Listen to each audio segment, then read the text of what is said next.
All right, I told you guys I was going to make some more Fallout content.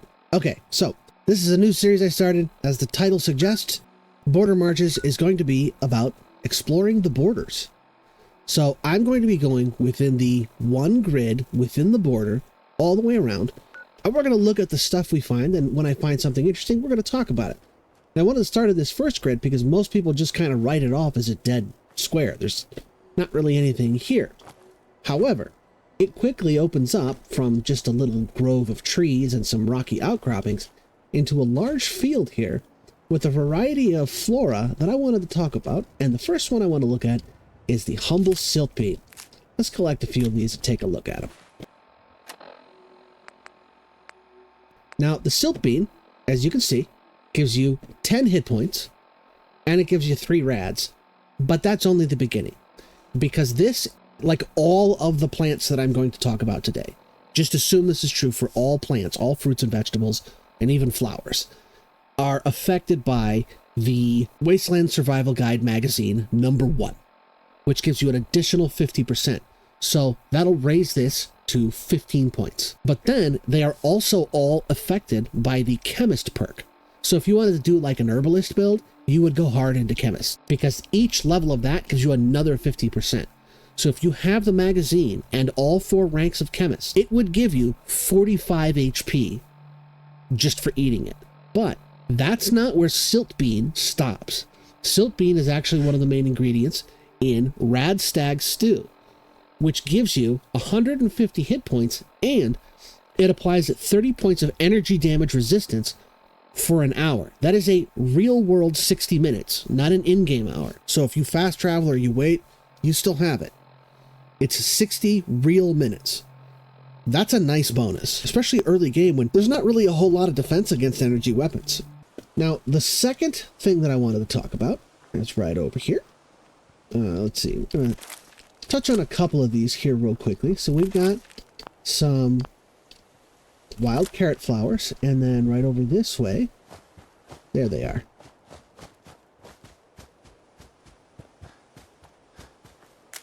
We got some wild corn.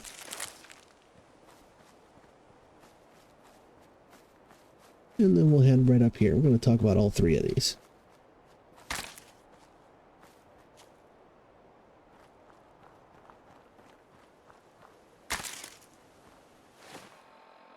All right, so carrots, the carrot flowers and the wild corn, they're stat-wise, they're identical.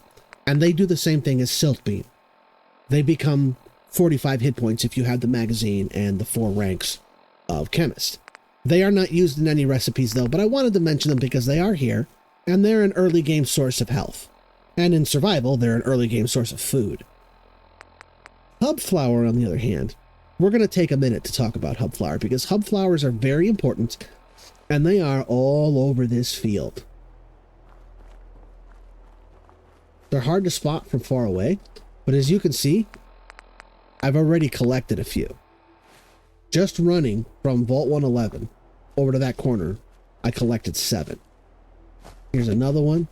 You want to look for this blue flower and pick it up whenever you can. It's super, super useful because it is an ingredient in 2 very useful recipes. And then what do we have over here? I believe this is wild mint fruit. Yes, it is. Hub flower. Let's talk about hub flower. It is used in 2 recipes, Psycho and Grape Mentats. Now, Psycho needs no explanation. We all know what it does. Grape Mentats, for some of the less experienced players, might need a little bit of explanation. We all know regular Mentats gives you +2 to perception, +2 to intelligence. Grape Mentats does not give you either one of those. Instead, Grape Mentats gives you +5 charisma. And on a character like mine that has a charisma of 4, and I only have that 4 because of the Decapitalist helmet that I used a console command to spawn in. So let's be real here, I only have a 3. Then let's say I want to go to Drumlin Diner and I want to buy General Cho's Revenge, which is a really nice sword to get that early in the game. It's one of the best swords in the game. One of the best melee weapons in the game. But it's super expensive. It's like $2 grand. But you can get it down as low as 900 caps if you have a high enough charisma score. If you don't have any ranks of the Caps Collector perk, you need a charisma of 16. You're not going to get that with just the hub flower, because like I have a 3, I use it, I got an 8. But you can also drink a beer, which gives you a 9.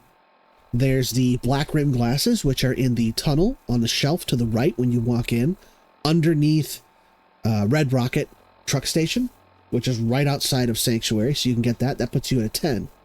And that should get you down to around 1,000, 1,200, something like that, which puts it in the realm of you could actually buy it, because there are 3 gold bars underneath one of the houses in Sanctuary in that bomb shelter that's under the house.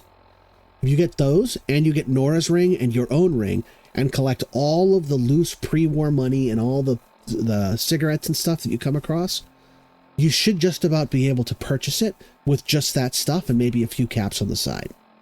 So, and hub flower is what allows that to happen. That's what makes a difference, because not only does it decrease the price of the item, it increases the value of the stuff you're selling, and it lets it meet in the middle. The other 2 things that you need to make grape mentats are whiskey and regular mentats. Regular mentats are also craftable using ingredients that you can find in that tunnel underneath Red Rocket truck stop, which you're going to be there anyway to get the glasses, so you might as well pick up the brain fungus, and there's several boxes of Abraxo cleaner down there. So you make the grape mentats, and you get the hub flower, and then if you go along this edge over here, there are several shacks and buildings over here where you can find bottles of whiskey. So it is absolutely possible to get a grape mentats that early in the game that you can then go over to Drumlin Diner and buy that sword. So you have a really nice early game weapon. All right, let's move on. Just on the other side of this ridge, we're going to come across our first encounter. Now, in that shack, there's going to be a raider and an attack dog. They're quite weak, especially at my level. I believe they're leveled characters. Oh, there he is. Now, this is the second time I've done this, because I forgot to hit record the first time. And the dog had the same bandana both times.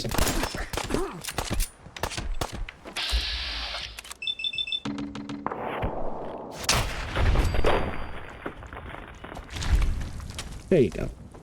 So this guy, I don't think it re-rolled. I think it's because this guy has exactly the same gear he had last time. I'll take that as well. And so does she. So I like coming over here because she has, as you can see, she's got bobby pins, she's got chems, she's got a moot fruit. Look at that. That's huge to get early game. Her content, what she usually has is random. But I mean, it's just another shot. And this usually is random as well, but it's another shot to get a moot fruit, which is the best raw food in the game. And then there's 4 noodle cups right here, and these are always here. And each one of those gives you 40 hit points. So this right over here, there's a lot of nice gear in here, there's a lot of nice chems in here, and there's food in here as well. And now I got a cute little scarf for dog meat. And in fact, I'm actually going to put on those farmhand clothes, because that's two stamina. All right. Now, right over this way, where are they? There are some bloat flies over here. Well, usually there are some bloat flies here. For some reason, they did not spawn for me this time. Gonna grab these blood leaves, and we'll talk about those in a second. Got some more hub flower here, and now we are heading over to our first. Oh, you know what? Let me just heal up here real quick. Just realized that fight messed me up pretty good, because we have some wild dogs over here. Now, when you're along the borders of the maps here on the north, you're going to come across these wild dogs semi-frequently, and they don't typically move alone. There's usually 3 or more.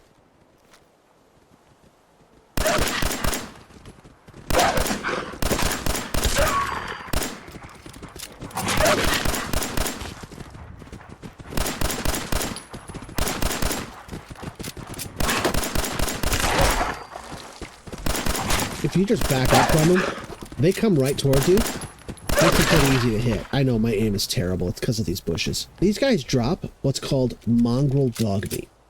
And same thing with mole rat meat, which I picked up from the grill inside that shack. And bloatfly meat, even though I don't have any right now. All of these items count for the chemist perk. So the mongrel dog meat gives me 20. If I had 4 ranks of chemist, they'd give me 60. And in particular, I want to shout out the mongrel dog meat because if you cook this, it's a 1 ingredient recipe.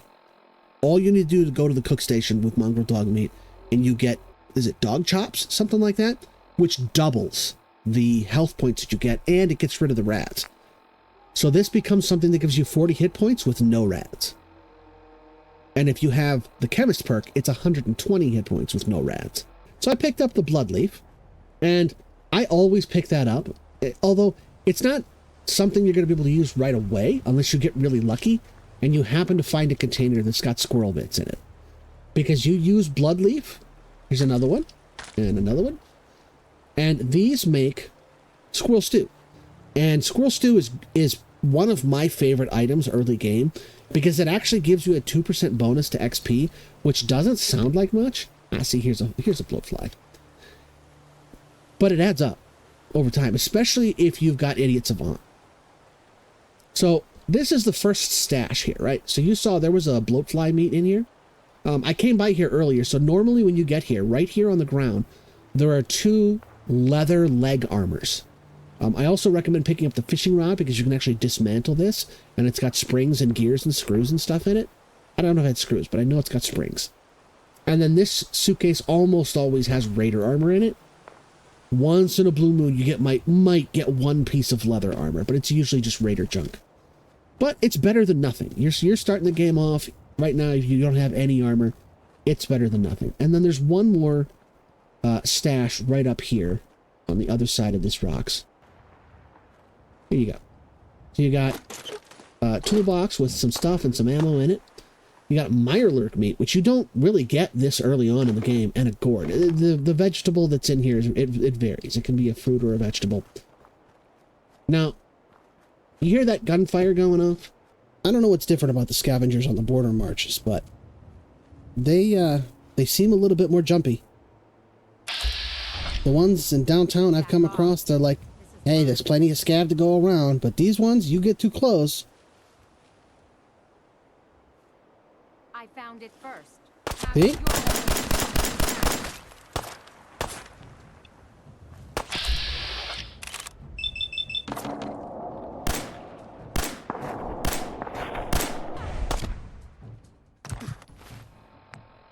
See? They get jumpy.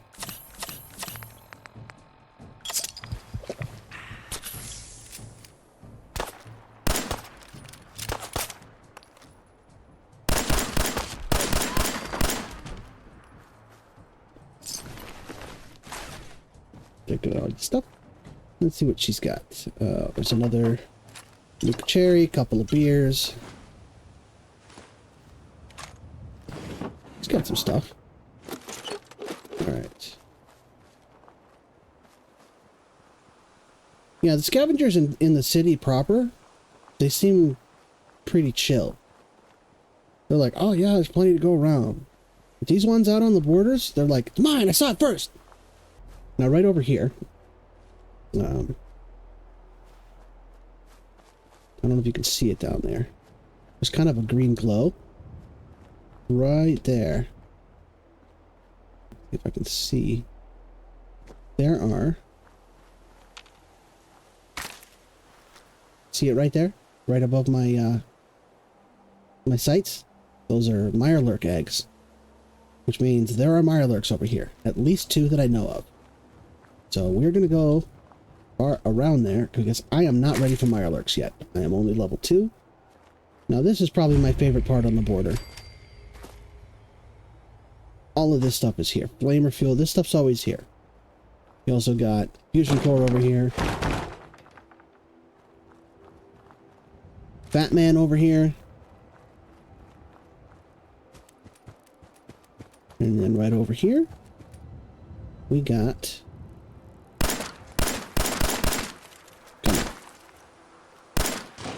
There we go. You gotta shoot it to knock it loose because it's stuck. But you got a mini nuke there. So we got one shot with our Fat Man. And then, of course, we got the Hot Rodder magazine. A lot of nice stuff here. We got some stim packs. More stuff.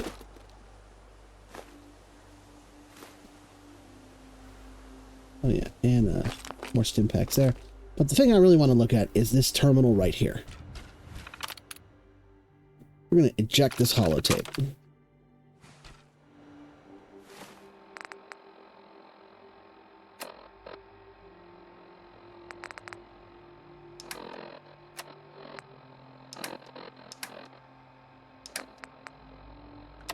There we go.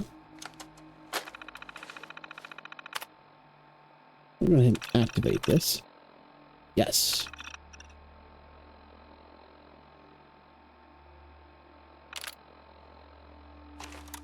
Now we just activated that guy right there. Now we're pretty safe from him. He's not going to attack us unless we attack him. But while he's rolling around out there, he is going to wake up some mole rats. Quite a few, in fact.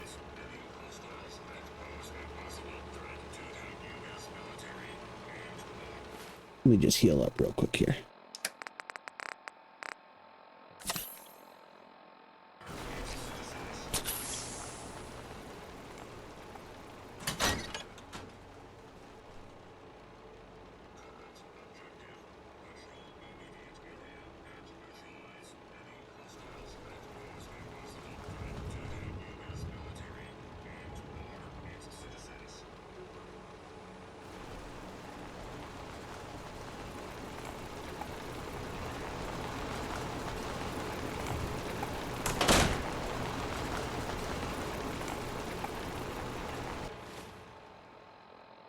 Now, there's a couple of things that you can do with this Sentry Bot. Engage defense protocol. So there's a couple places you can send him to. These three are too far away to bother. But this one, USAF Olivia, that one.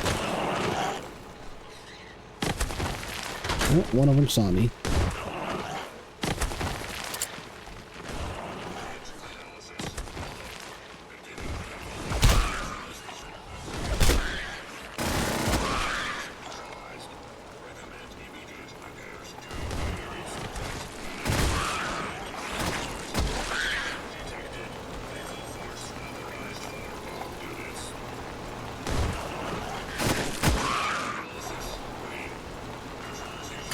Alright.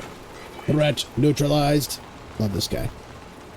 Alright, so we're gonna go ahead and loot these guys.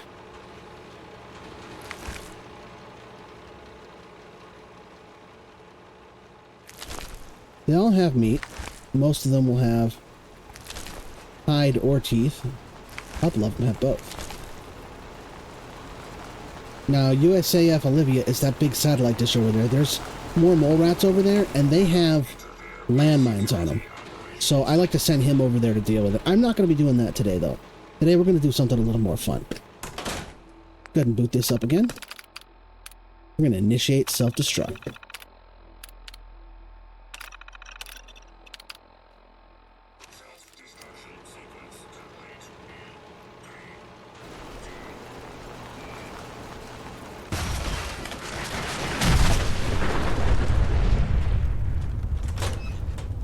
Alright, check this out. 2 fusion cores, look at that. And a bunch of other stuff. But the fusion cores are the big deal, because we already got one from that chest over there when we first got here. And there's also one in the mole rat tunnel underneath the Red Rocket truck stop that's just south of Sanctuary. And another one inside of the Museum of Freedom that you get as part of the main quest line. So, you can start the game off basically with 5. And if that wasn't enough, check this out. Just suit of power armor right here.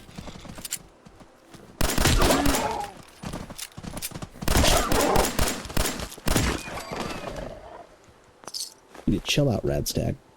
You saw how many shots that took. They're not the easiest to kill, but at least they don't come towards you. They go away from you. I've actually seen this thing with all but one piece missing. So, which surprised me because I usually see it like this with 3 pieces. I've never seen it with 5 before, but the last time I ran through here, I got 5 pieces on there, all but the right leg. So there is one more thing I wanted to mention while we're here, because now that we've got the mole rat stuff, the main thing I wanted to mention, because we already talked a lot about food. Where is it? Mole rat meat. It's 25, so if you've got all 4 ranks of chemist perk, this gives you 75. And then if you cook it, I believe it doubles and the rads go away. So it's 150. It's a pretty decent and relatively easy to acquire. You see, I got 8 there and I didn't do any work for it. It's a relatively easy to acquire food source. But that's not the main thing I wanted to talk about here. The main thing I wanted to talk about here was mole rat hide right there. And you see it can be broken down into leather. And the reason that is useful is because not only can you use it to upgrade leather armor, you can also use it if you have the factory set up, which is a mid to late game feature. But you can use the mole rat hides to actually craft leather armor with the factory. Alright, so I think this is a pretty good spot to stop, since this is our first fast travel location that we've come to along the border marches here. Hopefully I showed you guys some stuff you didn't know about and learned some interesting things, and things are going to get interesting. We're gonna find some fun stuff. We're gonna have some fun. I think this is going to be a good project. In the meantime, thanks for checking out my channel. Don't forget to like and subscribe, and I'll see you guys next time. Bye.